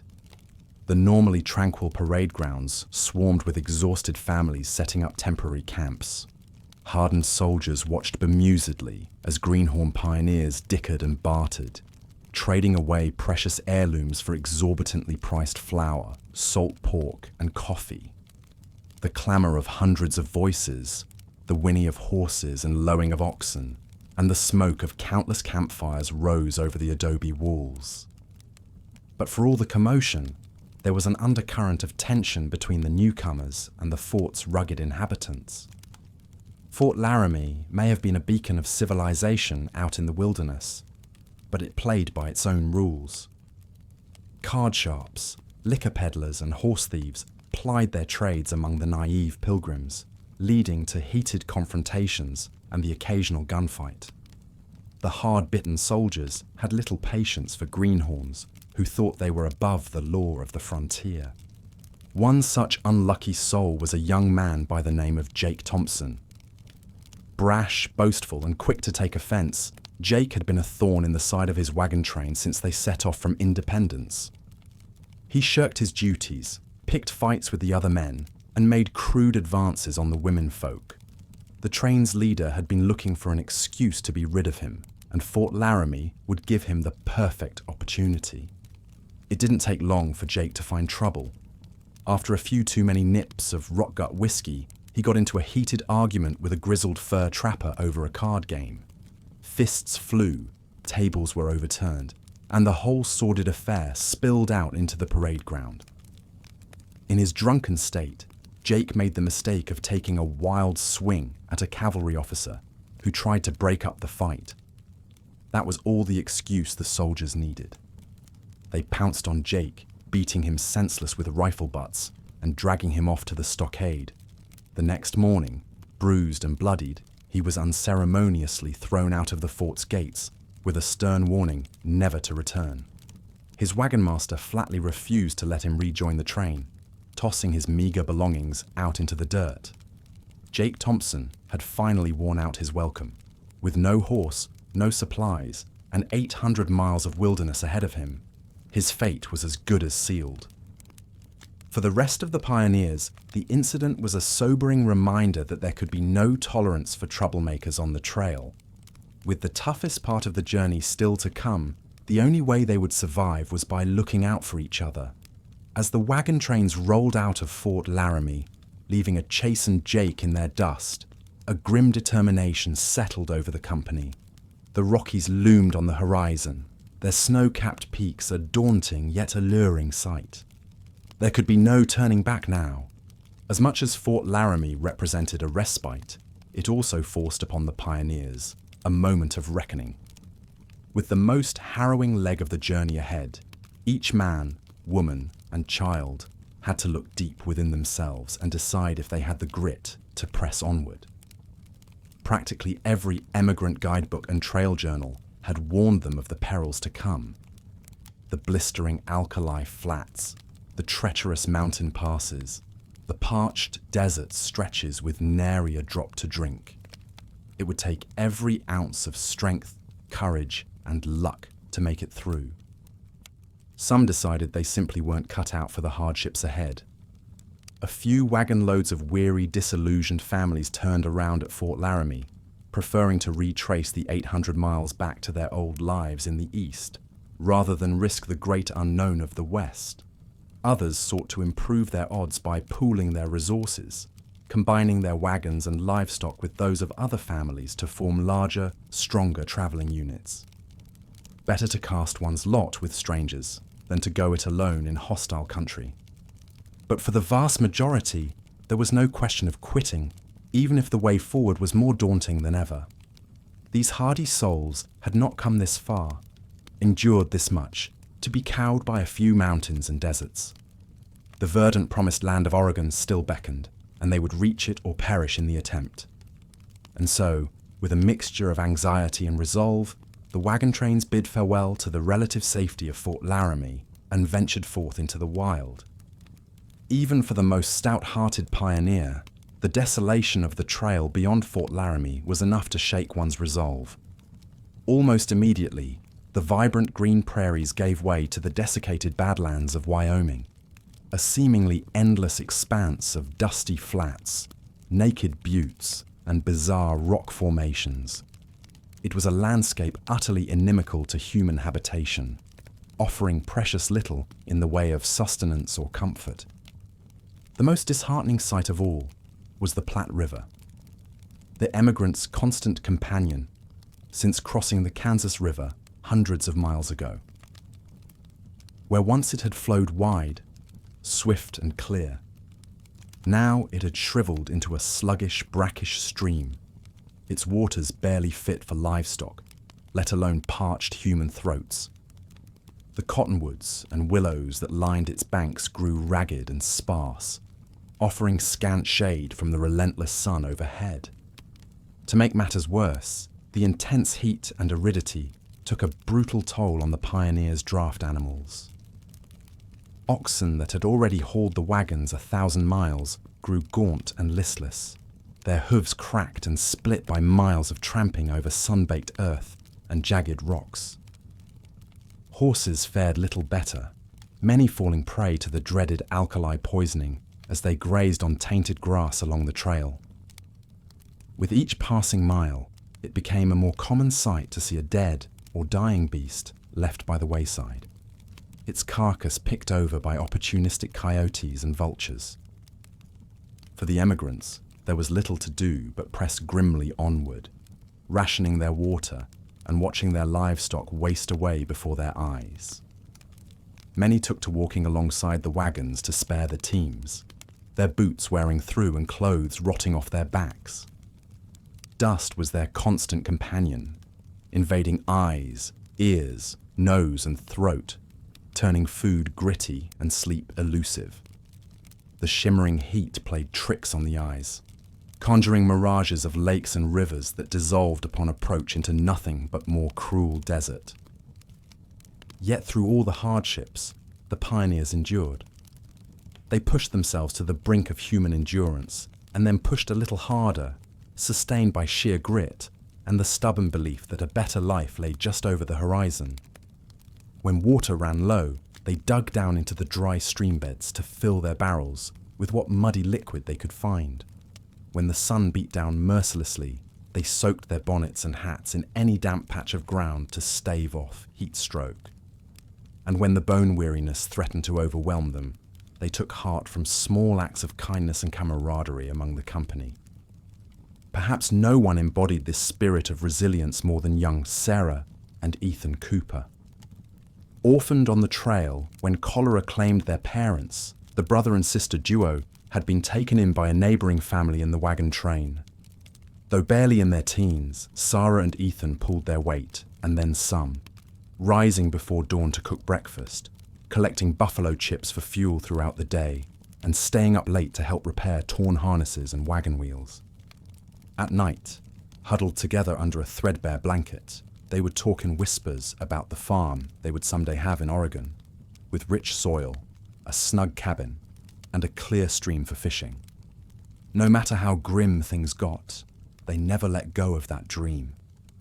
And their unwavering optimism had a way of lifting the spirits of all those around them, a reminder that hope could flourish, even in this unforgiving wilderness.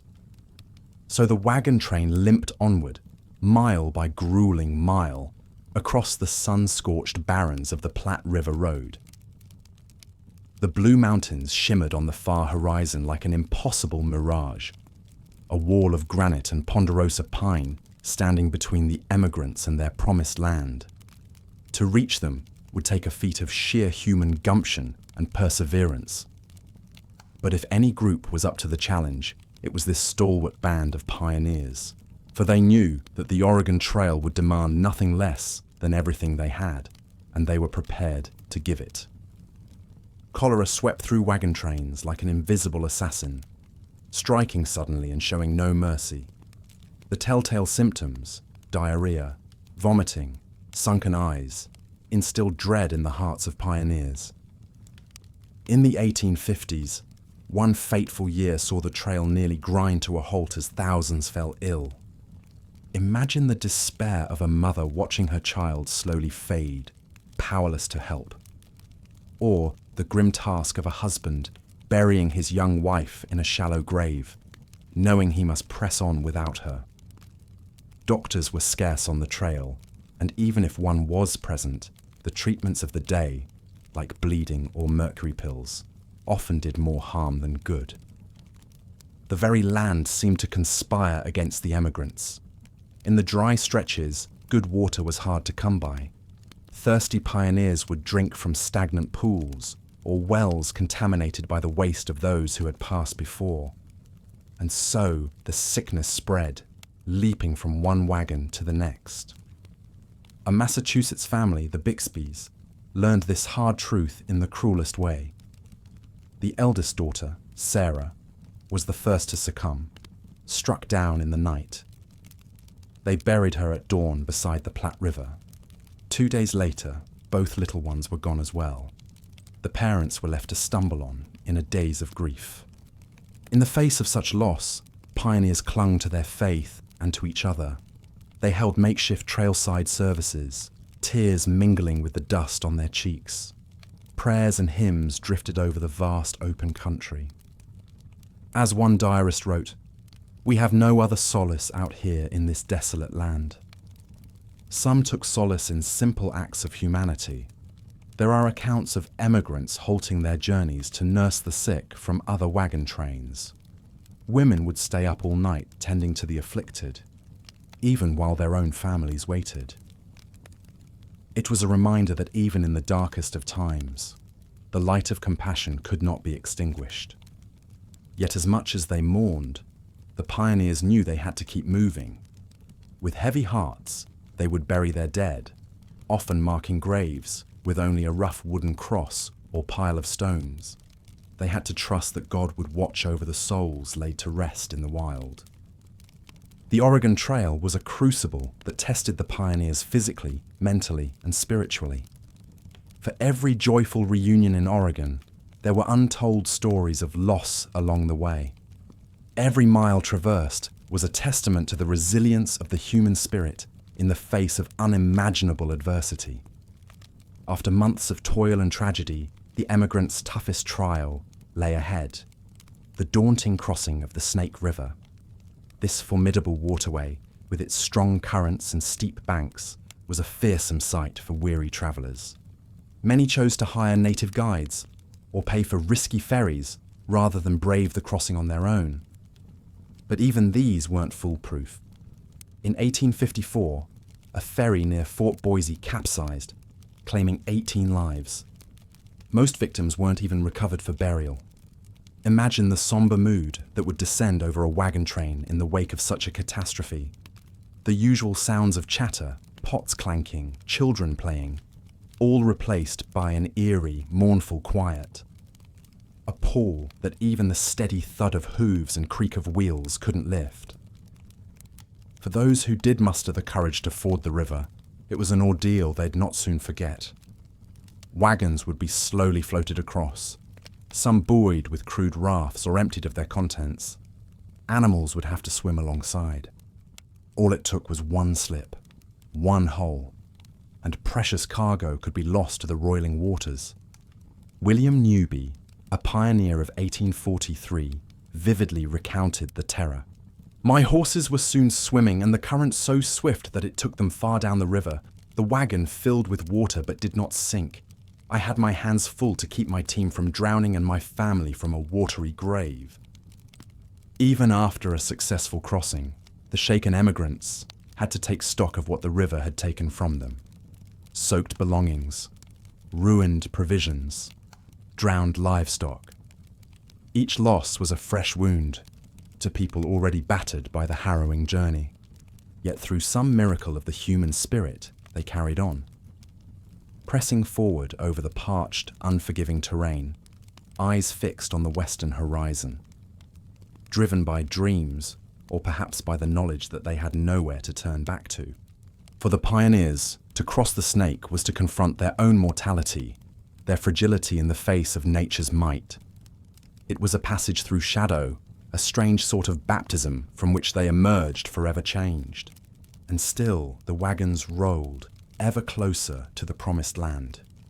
The Blue Mountains, last great barrier between the emigrants and their Eden, loomed in the distance. Footsore and bone-weary, the pilgrims rallied for the final push. Hope crested as they ascended into the cool forested peaks. The scent of pine a balm after months of dust and sage. Starvation and sickness had winnowed their numbers, but the survivors were lean, hardened, tempered by the crucible of the trail. They'd learned to savor small joys and simple pleasures, the giggle of a child chasing a butterfly, the sweet tartness of a wild blackberry, a welcome change from the bland rations. At night, fiddle tunes around the campfire, a brief return to the civilized comforts they'd left behind. But the Blue Mountains weren't to be underestimated. The trail turned steep and narrow, a gauntlet of boulders and precipitous drops. Wagons groaned under the strain, threatening to splinter apart. Livestock, worn to mere hide and bone, struggled on the inclines. More than one diarist described a gut-churning moment at cliff's edge, wondering if a single misstep would send them plummeting. It would have been a cruel fate indeed, to come so close to journey's end, only to have it snatched away.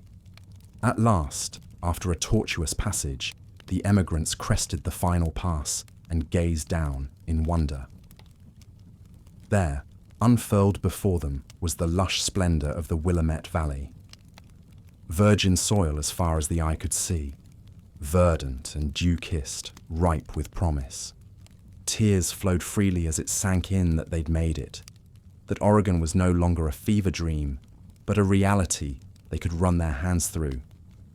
the sheer improbability of their survival, the fact that they'd traversed half a continent by sheer grit and force of will, began to register. Over a crackling campfire on that last night on the trail, the pioneers must have felt an overwhelming mix of emotions. Gratitude to the Almighty for seeing them through. Grief for the loved ones lost along the way, bones forever bleaching on the plains. And anticipation for the new lives waiting just over the horizon. Sleep would not have come easy with their hearts and minds awhirl. But there was comfort in the knowledge that the morrow would dawn on a world of their own making. That after the trials of the trail, they'd earned a fresh start, a chance to put down roots and flourish. As wagons rumbled down from the mountains, they fanned out, dispersing across the fertile valley. Some staked claims in the rolling foothills. Others pressed on to Oregon City, the end of the line. Everywhere were scenes of jubilation, families reunited, friends embracing, whoops of joy carried on the breeze. Yet for most, the elation was tempered with sober realities. They'd made it, but just barely. Most stepped into this new life with little more than the tattered clothes on their backs and a few cherished heirlooms. Everything would have to be built from scratch: homes, farms, communities. There were bittersweet endings too. Some partnerships forged on the trail dissolved as settlers scattered to chase their individual ambitions. Wagon trains that had been as tight-knit as family found themselves splintering. Ties slowly loosening until they were connected only by the gossamer threads of memory. Still, the pioneers shouldered their burdens with the same quiet resolve that had carried them 2,000 miles. They felled trees and raised barns, ploughed fields and planted crops. One by one, dirt floor cabins and tidy farmhouses began to dot the landscape. It must have been a surreal feeling to stand on one's own plot of land, hard-won through months of toil and sacrifice, to watch the sun set over rolling hills, knowing that this was now home, not just in name but in blood, sweat, and tears. The Oregon Trail left an indelible mark on the land and on the people who braved its challenges. Even today, the faint traces of wagon ruts wind through the sage and grasslands, a haunting reminder of the thousands of souls who risked everything on the promise of a better tomorrow. Their legacy is woven into the very fabric of the American experience.